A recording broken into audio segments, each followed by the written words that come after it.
नमस्कार प्रेक्षकांनो, आजच्या एपिसोडमध्ये आपण बघूया. इथे आकाश भूमीला म्हणत असतो की मी एक काम करतो, आता पारितोषला व्हिडिओ कॉल करतो, म्हणजे तू क्षितिजाला बघितलंस ना की तुला निवांत झोप लागेल. तेव्हा इकडे आता भूमीला तर आनंद होतो, क्षितिजाला बघता येणार असतं. पण प्रेक्षकांनो, ज्या वेळेला इथे आकाश व्हिडिओ कॉल करणार असतो त्यावेळेला पारितोषचा फोन मात्र बाहेरच असतो, अगदी नेहमीप्रमाणे. तेव्हा इथे आता पारितोष हा आतमध्ये तयार होण्यासाठी गेलेला असतो, तर इथे अमोली बाळाला बाहेर खेळवत असते. बाळाला म्हणत असते की साऊ बाळा, आता आपले बाबा आहेत ना, ते दिल्लीला जाणार आहेत. बाबा दिल्लीला गेले की आपण दोघेजणच घरी, हो की नाही? तो आईला त्रास देणार नाही ना? सांग ना, त्रास देणार नाही ना? आपण बाबांना आले की सांगायचं, आम्ही तुम्हाला मिसच केलं नाही.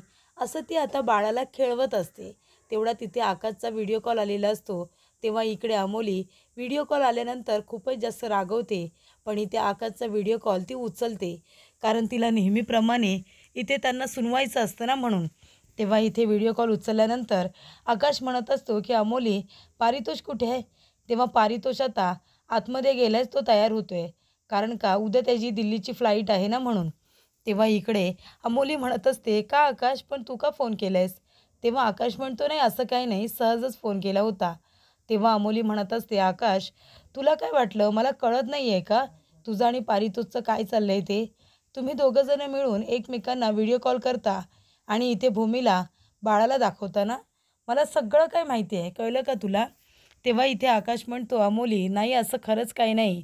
तेव्हा अमोली म्हणते, पण मी तुमचा हा प्लॅन कधीच सक्सेसफुल होऊ देणार नाही आहे. मी माझ्या बाळाला, भूमीला अजिबात बघू देणार नाही आहे. भूमीची सावलीसुद्धा नको आहे माझ्या बाळावरती, कळलं ना तुम्हाला? आणि हा माझा डिसिजन आहे ना, फायनल आहे. भूमी असेलच तिथे तुझ्या बाजूला, हो की नाही? भूमीलासुद्धा सांग की माझ्या बाळाला बघण्याचा, त्याला भेटण्याचा अजिबात प्रयत्न करायचा नाही. मी एकदा ठरवलं ना की ठरवलं, बाळाला मी भूमीकडे नाही देणार म्हणजे नाही देणार, असं तिने आता ठरवलेलं असतं. तेव्हा अमोली भूमीला वाईट साईड बोलते, अगदी नेहमीप्रमाणेच, की इथे माझ्या बाळाला बघण्यासाठी तुम्ही व्हिडिओ कॉल करता, पण तुम्ही माझ्या सान्वीला बघू शकत नाही. तेव्हा इथे आकाश म्हणतो, सान्वी? तेव्हा अमोली म्हणते, हो सान्वी, तुमच्यासाठी असेल ते क्षितिजा, पण माझ्यासाठी ती माझी सानू आहे. कळलं तुम्हाला? मी नाही ठेवणार भूमीच्या आवडीचं नाव माझ्या बाळाला. मला जे आवडतं ना तेच मी ठेवणार, आणि माझ्या बाळाचं नाव सान्वी आहे. तेव्हा इथे आता सान्वी नाव ठेवलेलं असतं, कारण क्षितिजा नाव हे भूमीच्या आवडीचं नाव आहे, हे पौर्णिमाने सांगितलेलं असतं, ते म्हणजे अमोलीला. त्यामुळे इथे अमोली लगेचच बाळाचं नाव चेंज करते आणि सान्वी असं ठेवते. त्यामुळे इथे भूमी आता गप्पच बसलेली असते. ती तोंडातून एक शब्दसुद्धा काढत नाही. तिला फार वाईट वाटतं. आणि जेव्हा इथे अमोली फोन कट करते, आकाश आणि भूमीला वाईट साईड बोलते, त्याच्यानंतरच इथे फोन आता कट झाल्यानंतर आकाश भूमीला वाईट वाटेल म्हणून तिला आपल्या जवळ घेतो आणि तिला गप्प करतो. भूमीला खरं तर फार वाईट वाटलेलं असतं, पण तरीसुद्धा ती बाळासाठी हे सगळं सहन करते. त्यानंतर प्रेक्षकांनो, इथे आता बाळाला घेऊन बाहेर फिरायला आलेली असते अमोली, आणि त्यांच्या घरी काम करणाऱ्या बाई बाळाला घेऊन आता बाहेर पार्कमध्ये आलेल्या असतात. तेव्हा अमोली म्हणते, पण ताई, तुम्हाला अचानकपणे असं का वाटलं की आपण बाळाला घेऊन पार्कमध्ये आलं पाहिजे? तेव्हा त्या ताई म्हणत असतात, नाही कसं असतं ना, बाळालासुद्धा सकाळचं कोवळं ऊन मिळायला हवं ना, ते त्यांच्या वाढीसाठी चांगलं असतं. म्हणून मी तुम्हाला म्हणाले की आपण बाळाला घेऊन असं बाहेर फिरायला येऊया, म्हणजे त्यालासुद्धा छान वाटेल आणि आपल्यालासुद्धा, हो की नाही? तेव्हा इथे आकाश आणि भूमी दोघेजण आलेले असतात. तेव्हा भूमी म्हणते, आकाश, अरे तू मला सकाळ सकाळी इथे का घेऊन आलेस? तेव्हा आकाश म्हणतो, भूमी, ते बघ तिकडे अमोली आणि त्या ताई बाळाला घेऊन पार्कमध्ये आल्यात. तेव्हा भूमी म्हणते, अरे हो ना, पण आपण इथे का आलोय? अमोलीने जर बघितलं तर ती पुन्हा चिडेल, तुला माहिती आहे ना?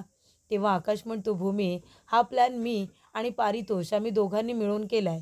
तुला बाळाला बघायचं होतं ना, तेव्हा मी पारितोषला मेसेज करून ठेवला होता. तेव्हा इथे पारितोषनेच ही आयडिया केलेली आहे. तो आपल्या इथे काम करणाऱ्या त्या ताईंजवळ बोलला आहे. त्याने सांगितले की बाळाला घेऊन पार्कमध्ये जा म्हणून, कारण तुला क्षितिजाला बघता यावं ना म्हणून. आणि मलासुद्धा फोन करून सांगितलं की या पार्कमध्ये इथे आता त्या ताई आणि अमोली दोघीजणी बाळाला घेऊन येणार आहेत, आणि तेव्हा मी तुला इथे घेऊन आलो आहे.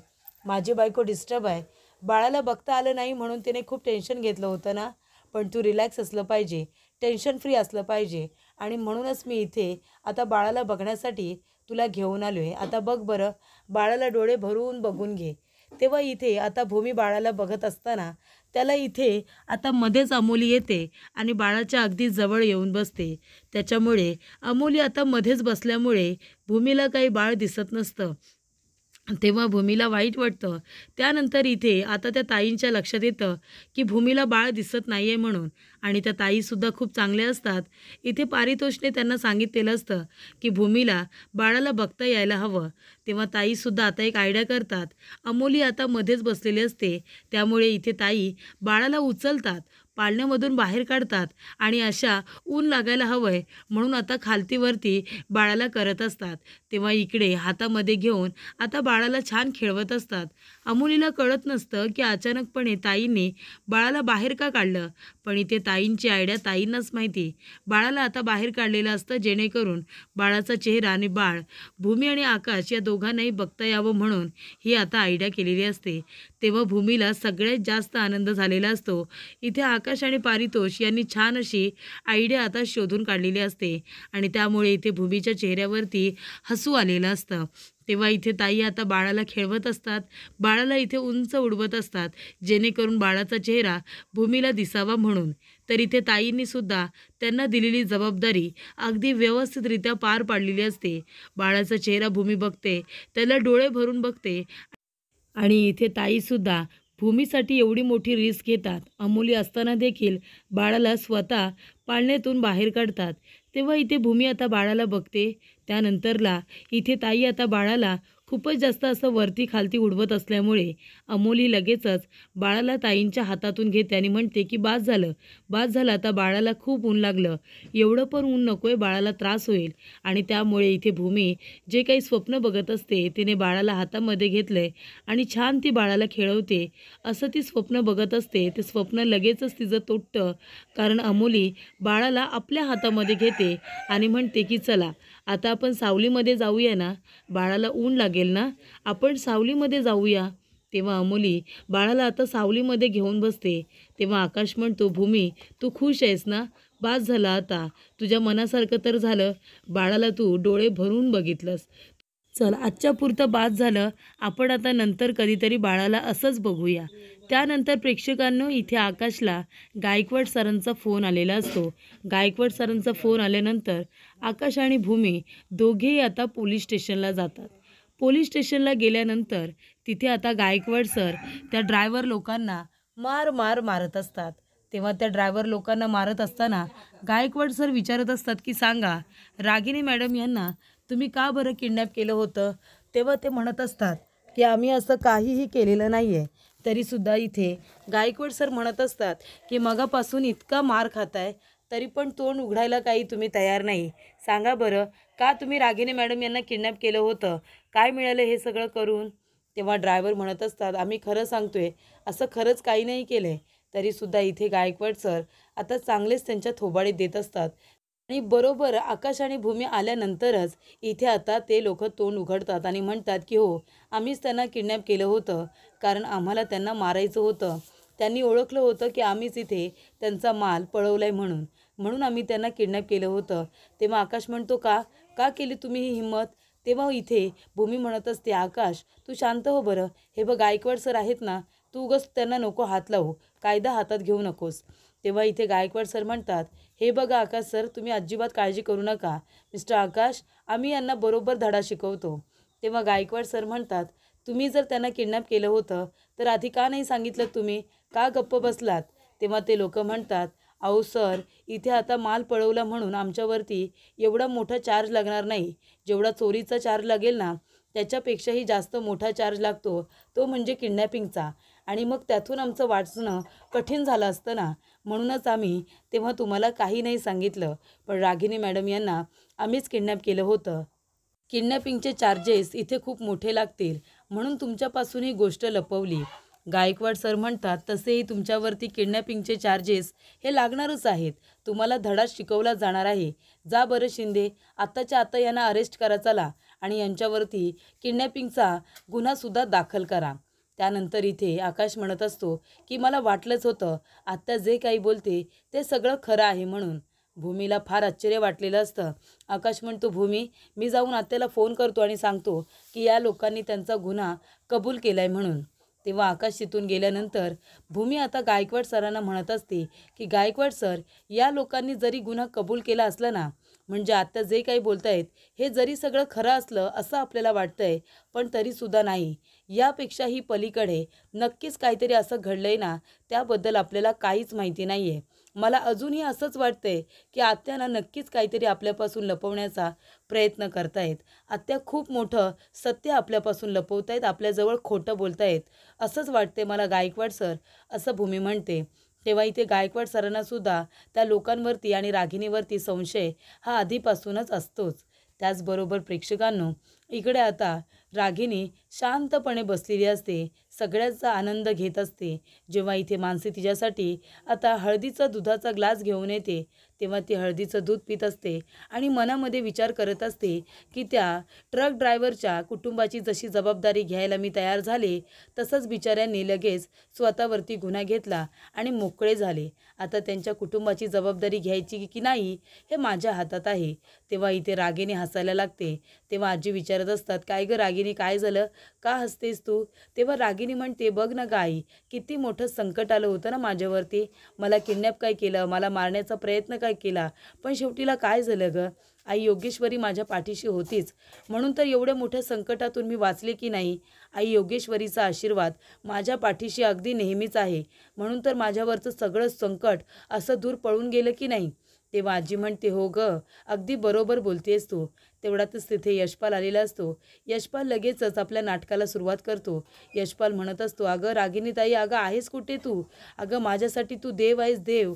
आणि 2 दिवस तू कुठे गायब झाली होतीस? आणि हे काय, तुला लागले सुद्धा काय? अगं पण आपल्या पैशांचं काय? पैसे तर वाया गेलेच ना गं, माल पण वाया गेला. माल विकून पैसे तरी मिळाले असते. तेव्हा रागिणी म्हणते, अरे यशपाल, हे काय बोलतोयस तू? तेव्हा यशपाल म्हणतो, अगं मग काय, पैसा काही महत्त्वाचा नाही का? अरे पैसा महत्त्वाचा आहे की माणूस? यशपाल म्हणतो, अगं माणसाला आयुष्यामध्ये जगण्यासाठी पैसा हा महत्त्वाचा आहेच गं. पैसा आणि माणुसकी दोन्हीसुद्धा हवं आहे, त्यापेक्षा काही महत्त्वाचं नाहीच आहे, असं मला सुद्धा वाटतं. आता तुला लागलं, किडनॅप केलं, हे सगळं जरी खरं असलं तरीसुद्धा एवढे पैसे वाया गेलेच ना.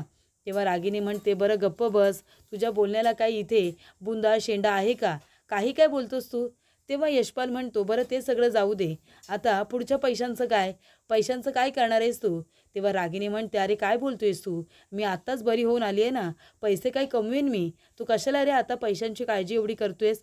गप्प बस बरं, तोंडातून एक अक्षरसुद्धा काढू नकोस, असं ती आता त्याला दाट ओठ खातच म्हणते.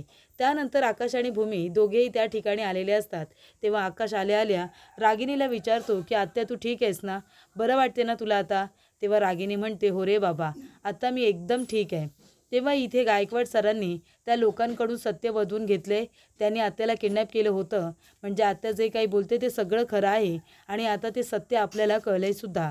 तेव्हा इकडे यशपाल म्हणत असतो, हो का, हे सगळं खरं सांगितलं का तुम्ही? तेव्हा रागिणी म्हणतो, हो अरे, मी का सत्य लपू, सांग ना. जे जे काही खरं आहे ना ते सगळं मी यांना सांगितलेलं आहे. तेव्हा इथे रागिणी म्हणत असते आणि यशपाल, अरे मला आधीपासूनच माहिती होतं त्या लोकांनी मला किडनॅप का केलं होतं ते. त्यांना फक्त पैसे हवे होते, बाकी काही नाही. पण जेव्हा त्यांना कळलं की माझ्याकडे काही पैसे वगैरे नाही आहेत आणि त्यानंतरला मी सुद्धा त्यांना काहीही न सांगणं बंद केलं, तेव्हा त्या लोकांनी पुन्हा मला काहीच विचारलं नाही. मी त्यांना म्हणाले की तुम्ही कितीही मला मारलत, काहीही बोललात ना, तरीसुद्धा पैसे पण मिळणार नाही आणि मी तुम्हाला कुणाची नावंसुद्धा सांगणार नाही. तेव्हा इथे आता रागिणी हे सगळं खोटं नाटच बोलत असते. त्या लोकांनी आता गुन्हा कबूल केला आहे, त्यांनी हे सगळं आपल्या कुटुंबासाठी केलं होतं. रागिणीचा आळ स्वतःवरती घेतलेला असतो. पण आता लवकरच या सगळ्याचा पर्दाफाश भूमी आणि गायकवाड सर हे दोघेजणं मिळून करणारच असतात. त्यानंतर प्रेक्षकांनो, आजी म्हणत असते की भूमी, आज घरामध्ये आहे ना, गोडाधोडाचं बनव गं काहीतरी. सगळी संकटं घरावरून आपल्या पळून गेलेली आहेत, त्याच्यामुळे घरामध्ये गोडाधोडाचं बनव. तेव्हा भूमी किचनकडे जात असताना तिथे गायकवाड सर आणि हवालदार येतात. गायकवाड सर म्हणतात की मिस्टर आकाश. तेव्हा आकाश म्हणतो, गायकवाड सर तुम्ही इथे? अहो पण केस तर आता क्लोज झाली आहे ना, मग तुम्ही तरी पण इथे आलात? तेव्हा गायकवाड सर म्हणतात की इथे यशपाल कोण आहे. तेव्हा यशपालकडे सगळेजण बघायला लागतात. यशपाल म्हणतो मी साहेब यशपाल आहे. पण काय म्हणताय तुम्ही तुम्ही माझ्याकडे काय काम काढलं. तेव्हा इथे गायकवाड सर म्हणत असतात की यशपाल तुझ्या विरोधामध्ये मी इथे आता वॉरंट घेऊन आलो आहे, अरेस्ट करायला आलो आहे तुला, चल आता. तेव्हा यशपाल म्हणतो पण असं कसं तुम्ही लगेच मला अरेस्ट करायला आलात आणि माझ्या विरोधात काय वॉरंट काढले तुम्ही ते बघू द्या.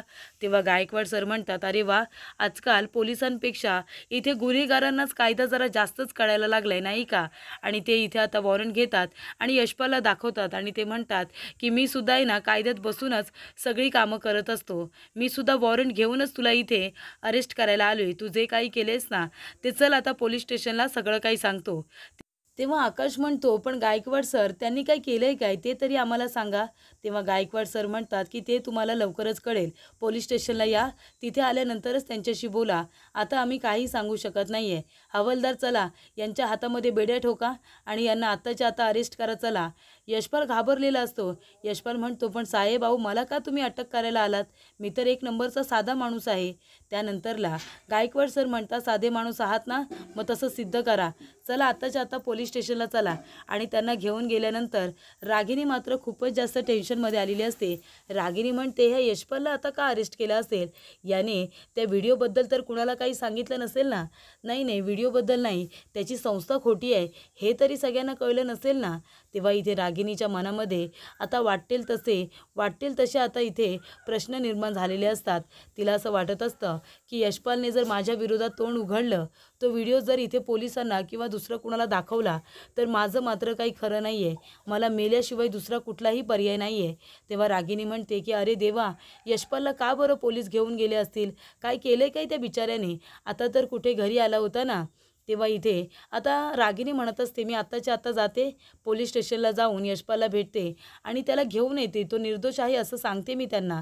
आकाश म्हणतो आत्या तू आता कुठे जातेस, अगं तू कालच आली आहेस ना घरी, अजून तुला पूर्णपणे बरं पण वाटत नाही आहे, हे बघ तू कुठेही जाऊ नकोस, तू घरीच थांब बरं, मी आणि अथर्व आम्ही दोघेजणं जातो. अथर्व चल आपण जाऊया. तेव्हा रागिनी म्हणते अरे असं काय करतोयस तू आकाश, यशपाल माझ्या गावचा आहे ना, मग आता यशपाल जर गावचा आहे तर मग त्याला असं पोलीस स्टेशनला घेऊन गेल्यानंतर मी काय घरामध्ये बसून राहायचं आहे का. अरे मला लागले वगैरे ते सगळं ठीकच आहे रे, पण आता तो माझ्या गावचा आहे, ताई करत माझ्या मागे पुढे करत असतो, मग आता तो संकटात असताना मला त्याला सोडवायला जायला नको का, मला जायला हवं, मला तुम्ही अडवू नका. तेव्हा इथे आता यशपालला अरेस्ट केल्यानंतर रागिनी घाबरलेली असते, कारण यशपालकडे रागिनीचे सिक्रेट असतात. अभिजितला मारलेल्याचा व्हिडिओसुद्धा त्याच्याकडेच असतो. त्याचबरोबर जी काही गोडाऊनमध्ये चोरी केलेली असते त्याच्यामध्ये यशपाल आणि रागिनी हे दोघे जण असतात.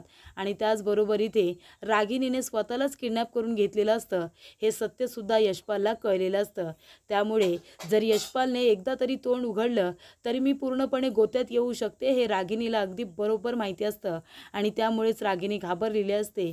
यशपालला आणून आता अरेस्ट करून ठेवलेलं असतं. त्याचबरोबर इथे रागिनी जायला निघालेली असते पोलीस स्टेशनला. आकाश म्हणत असतो की आत्या तू कुठेही जाणार नाही आहेस, कळलं तुला, मी आणि अथर्व आम्ही दोघेजणं जाणार आहोत. तेव्हा इथे यशपालला कसं वाटेल जर मी नाही गेले तर, असं इथे आता रागिनी म्हणत असते. तेव्हा भूमी म्हणत असते आत्या अहो पण तुम्ही जर आकाशचं नाही ऐकलं तर आकाशला किती वाईट वाटेल, याचा विचार तुम्ही का नाही करत. यशपाल काका तसेही तुम्हाला समजून घेतील, पण निदान तुम्ही आकाशचं जे बोलणं आहे ते तरी ऐका ना, तुम्ही आराम करा, कालच तुम्ही परत आलात, तुम्ही किती लागले बघा बरं तुम्हाला. तेव्हा आकाशला आणि अथर्वला दोघांना जाऊ दे, ते यशपाल काकांना काहीसुद्धा होऊ देणार नाही. तेवढ्यातच भूमीचा आता गायकवाड सरांना फोन आलेला असतो. गायकवाड सर म्हणतात हां बोला भूमी मॅडम. तेव्हा इथे भूमी म्हणत असते की गायकवाड सर तुम्ही माझ्या सांगण्यावरून यशपालला अरेस्ट केलं ते बरंच झालं. मला असं वाटतं आहे की हे जे काही घडतं आहे ना त्याच्यामध्ये यशपाल काका आणि रागिनी आत्या या दोघांचा नक्कीच काहीतरी हात आहे, दोघांचा नक्कीच काहीतरी इथे संबंध आहे, कारण आत्या गायब होत्या तर इथे यशपाल काकासुद्धा नव्हते, बरोबर की नाही. आणि आल्यापासून त्या आत्याला आहे ना एक वेगळीच जरा धमकी देण्याचा सातत्याने प्रयत्न करत असतो आणि त्यांच्या मागे पुढे सुद्धा करत असतो. म्हणजे यशपाल नक्की इथे कशाला आलाय ना त्याचा सुगावा पुरावा काही लागत नाही आहे, पण त्याची संस्था आता खरी आहे की खोटी आहे, त्याचबरोबर तो नक्की इथे का आला आहे, रागिनी आत्यांबरोबर त्याची काय हातमिळवणी झाली आहे, त्याचे काय संबंध आहेत, हे सगळं आता आपल्याला कळलं पाहिजे. अचानकपणे हा यशपाल कुठून उगवलाय ना तेच काही कळत नाही आहे. पण गायकवाड सर, मी काय म्हणते, आपण हे जे काही करतोय ते सगळं योग्य आहे ना? आपण काही चुकीचं करतोय असं तर नाही आहे ना? माझ्या मनाला हुरहुर लागून राहिली. तेव्हा गायकवाड सर म्हणतात, नाही अजिबात नाही, काही चुकीचं करत नाही आपण. अहो, आम्हाला खरा गुन्हेगार पकडायचा असेल ना तर असे नवनवीन डावपेच आम्हाला खेळावे लागतात, करावे लागतात. मला या सगळ्याची सवय आहे. आणि आता रागिनी मॅडमपर्यंत जर आपल्याला पोहोचायचं असेल तर हे यशपालला अरेस्ट करणं सगळ्यात जास्त महत्त्वाचं होतंच. तर पुढील भागामध्ये आपण बघूया. तर इथे प्रेक्षकांनो, रागिनी पोलीस स्टेशनला ते यशपालला भेटायला आलेली असते. तेव्हा इथे गायकवाड सर भूमीला म्हणत असतात की आम्ही ना इथे आता पोलीस स्टेशनमध्ये कॅमेरा लावलेला आहे.